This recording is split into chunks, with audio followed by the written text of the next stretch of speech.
제 10장으로 다시 돌아가 가지고요. 장엄 정토분이라고 써져 있죠.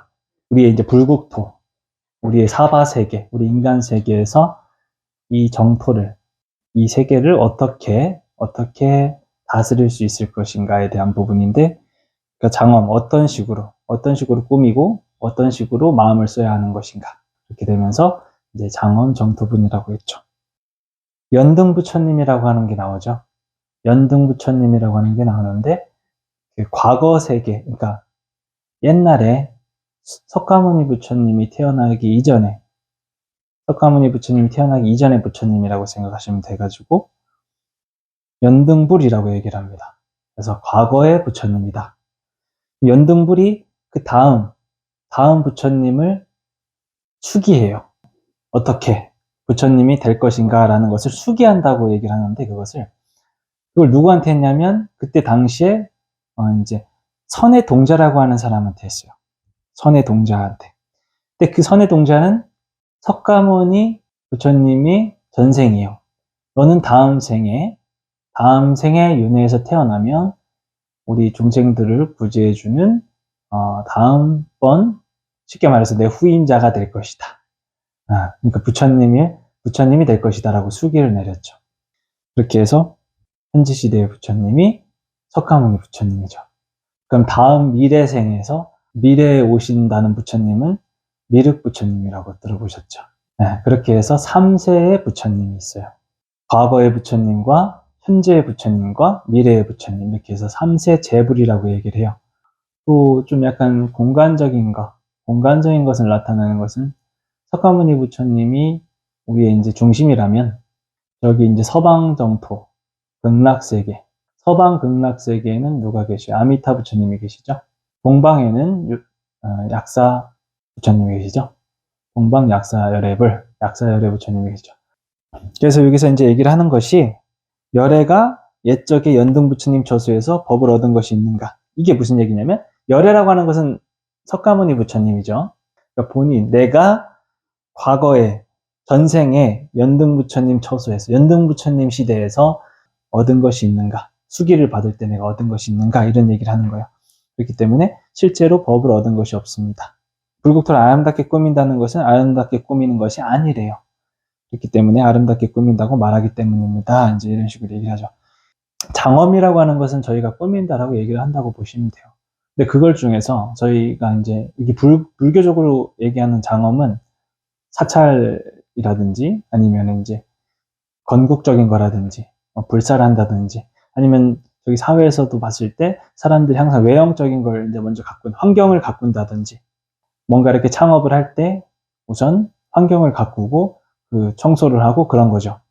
그리고 그런 것이 이제 형상장엄이라고 해서 외형을 가꾼다, 이렇게 말을 하는 거예요.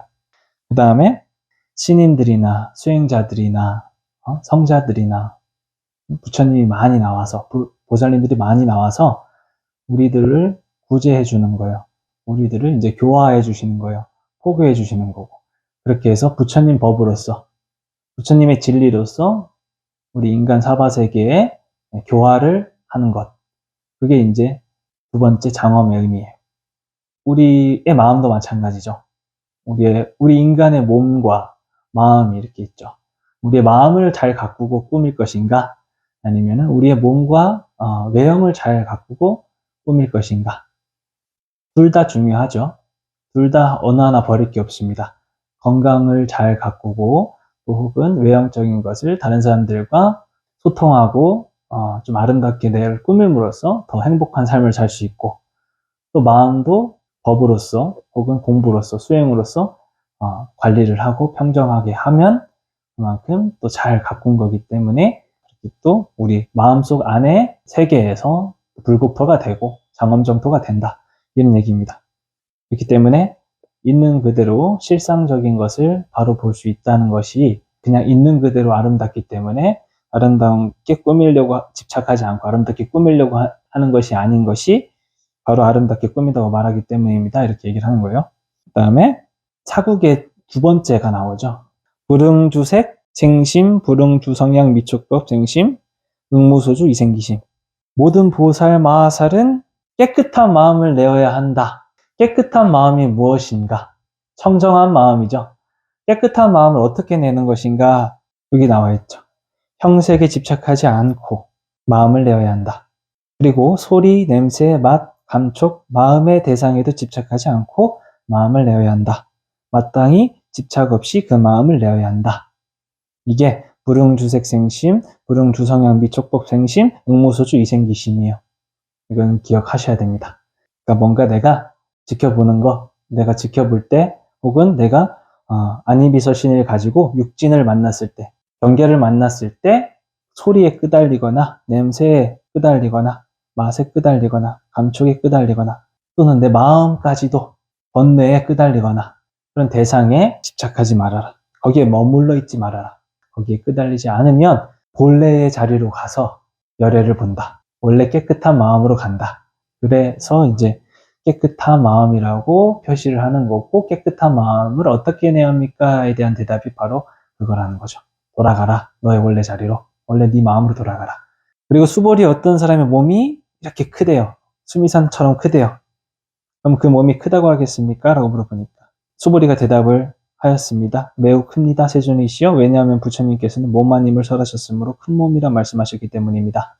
이게 이제 무슨 얘기냐면 우리의 몸이라고 하는 것은 형상학적으로 보면 당연히 작죠. 당연히 작은데 수미산처럼 크다는 것은 유연할 수 있다는 거예요. 우리의 몸이 클 수도 있고 작을 수도 있다는 거죠. 근데 마음의 크기가 크잖아요.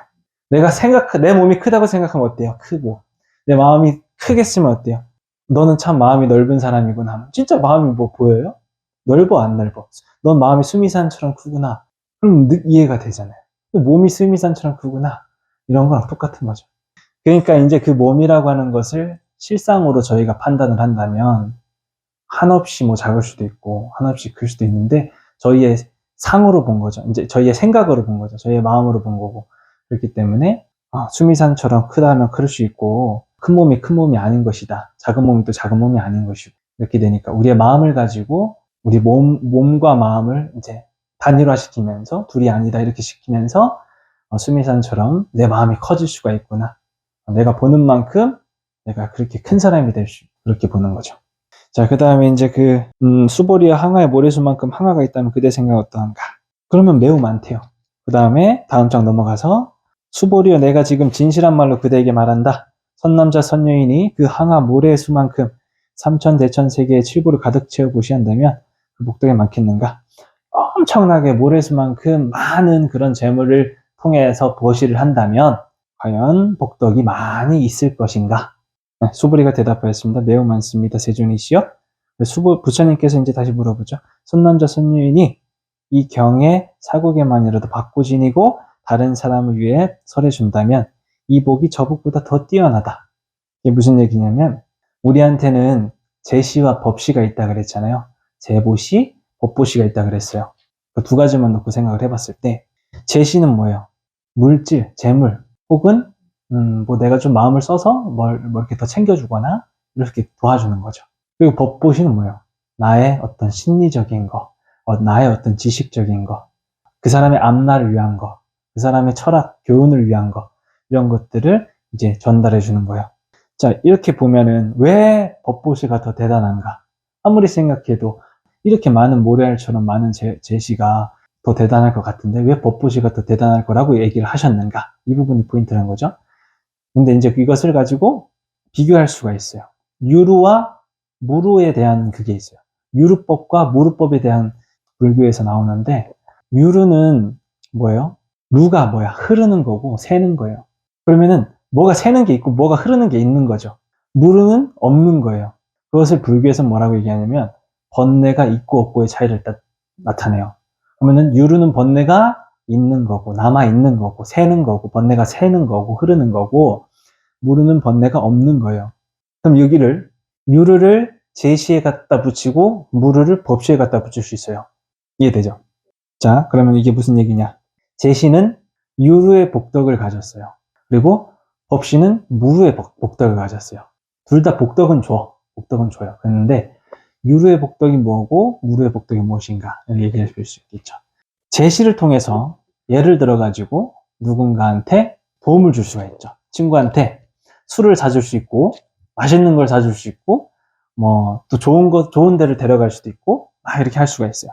근데 그렇게 하긴 하는데, 사실 뭔가 남는 게 없어 보여. 물론 그 순간에 행복이 있죠. 그 순간에 행복이 있고, 그 순간에 돈독해지는 우정이 있지만, 실질적으로 번뇌는 계속 샌다 이거야. 다음번에 안 사주면 또 서운하고, 순간 이게 또 탕진했네? 내가 돈이 없어서 친구가 돈 빌려줬는데, 내가 또 써버렸어. 또 쉬운 돈이라 생각하고, 또 번뇌가 생겨요. 유루죠. 분명히 남은 누군가를 위해서 제시와 도움을 줬는데, 정작 당사자는 또다시 번뇌의 길을 걷게 된다. 반면에, 법씨 같은 경우는 뭐 이걸 반대로 생각을 해보면은, 금전적으로 도와주진 않더라도 이 친구가 계속 재발생할 수 있는 어떤 번뇌가 계속해서 발생할 수 있고, 뭔가 집착하고 있고 욕심을 내고 있고 이미 이제 피폐해져 있는 친구가 있어. 그 친구한테 돈을 주는 것이 바람직한 것인가? 아니면 그 친구를 다시 번뇌가 사라질 수 있도록 무료의 복덕을 받을 수 있도록 딱 끊고 매짐을 정확하게 하는 것이 더 지혜로운가? 그렇게 해서 경을 통해서 혹은 나의 어떤 지혜를 통해서 그 친구를 도와주는 거죠. 지식적으로 아니면 이제 마음적으로 도와줄 수 있는 것이 그럴 수가 있다는 거죠. 물고기를 잡아주는 거. 물고기를 잡아줘. 또 먹으면 또 지가 잡을 줄 몰라요. 또 계속 고통스러워해. 물고기를 잡는 방법을 알려주니까 이제 그 다음부터는 스스로가 지혜롭게 번뇌 없이 이렇게 뭔가 그것을 터득을 해서 살아갈 수 있는 거. 사회에도 굉장히 이런 것들이 많죠. 그냥 누구의 말을 들어서 투자를 하는 것이냐, 내가 스스로가 공부를 해서 투자를 하는 것이냐, 이거에서 돈을 벌고 못 벌고의 차이가 또 엄청나게 크고요.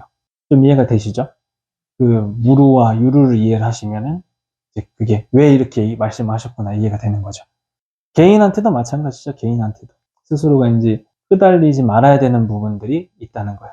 행복하고 즐겁고 쾌락적인 것들은 다 물질적인 거와 연관이 다 되어 있다고 볼 수가 있긴 해요. 우리 현재에서 봤을 때 먹는 거, 뭐 등등 여러 가지 그런 부분들에 대해서 계속해서 이제 마음을 아까 얘기한 것처럼 여기서 집착하게 되니까 거기에 마음을 자꾸 내니까 집착하게 되니까 계속해서 번뇌가 흐른대요. 이것이 문제고, 무르는 내 스스로가 공부를 하고 터득을 하고 하다 보니까 이제 그것에 대해서 더 이상 번뇌가 없다. 이것을 알려주고 싶으신 거예요.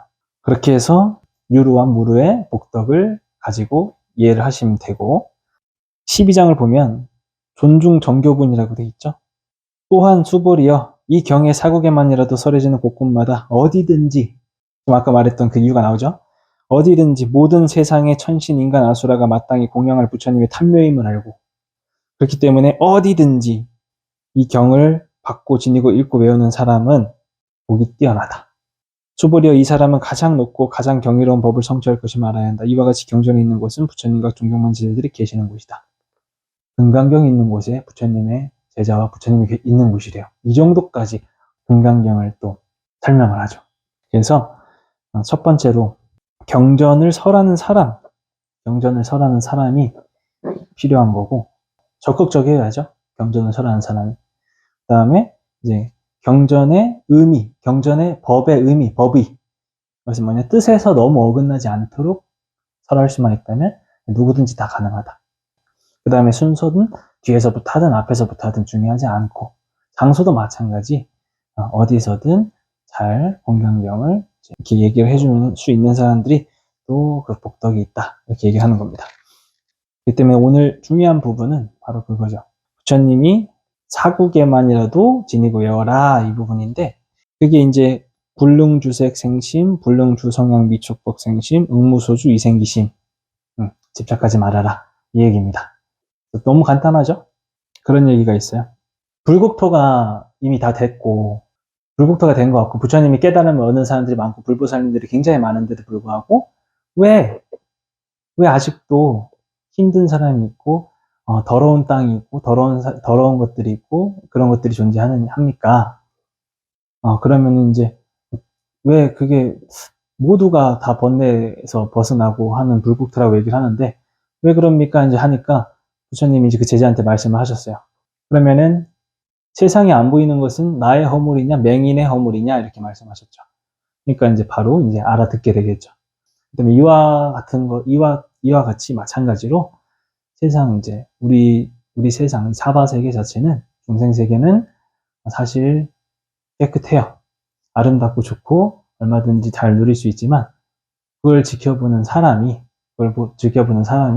그 실상을 바로 보지 못하고 어리석고 어둡게 보기 때문에 그렇게 된다. 이런 식으로 얘기를 하죠.